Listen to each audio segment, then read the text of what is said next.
120 protesters tried to block a freeway. It did not end well when protesters in St. Louis decided it would be a great idea to block a freeway in its third straight week of protests surrounding a former police officer's acquittal on murder charges. Very bad things happened.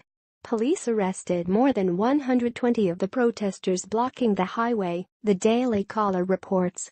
Drivers were warned by police about the protest blocking the highway about 7:40 p.m. local time and had the freeway cleared by about 8 p.m. Police managed to get the group off the road, ordering them to the ground and systematically handcuffed them and put them in the back of police transport vans for a quick trip to jail.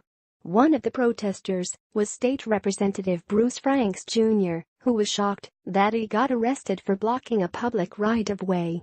This was the second mass arrest since the acquittal of former officer James Stockley in the 2011 shooting death of Anthony Lamar Clark. He was found not guilty on September 15. On September 17, 130 protesters were arrested in what they call the kittling operation, an action that prompted complaints and misconduct lawsuits from the AFCLU and others. Stephen Hoffman, a legal observer for the National Lawyers Guild who was there to monitor police behavior, said police didn't use chemical agents while making arrests, according to the Post-Dispatch. The detail is crucial as the AFCLU's earlier lawsuit centers on police misusing chemicals like pepper spray during the previous mass arrest. No retaliatory lawsuits have yet been filed in the wake of Tuesday night's arrests.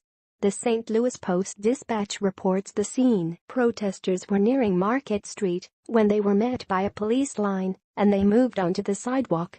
The protesters chanted, "We don't see a riot here. Why are you in riot gear? And touch one, touch all." Police ordered protesters to the ground, then began systematically handcuffing them and packing them into about a dozen police vans. After the sweep, police did not release any information on the number arrested or the charges, but St. Louis Alderman John Collins Mohammed said 126 people were taken into custody. Police spokeswoman Sharon Jackson said Wednesday morning that police made 143 arrests of people for blocking traffic. Police were still compiling names, addresses, and charges, which were expected to be released later. Outside, a few dozen protesters whose friends were among the arrested spent the night on the front lawn and sidewalk of the Justice Center. They set up 8 tents. Some had gone on a snack run before sunup. They said they were waiting to help bail friends out once charges are filed. You can expect howls of protest from leftists who will most certainly complain about their mistreatment, but what do people who block an entire freeway expect? What do you think? What is to be done with scores of leftist protesters who refuse to disperse an illegal protest? Having the police arrest, handcuff them and haul them off to jail en masse is probably better than running them over. Please share this post on Facebook with your thoughts.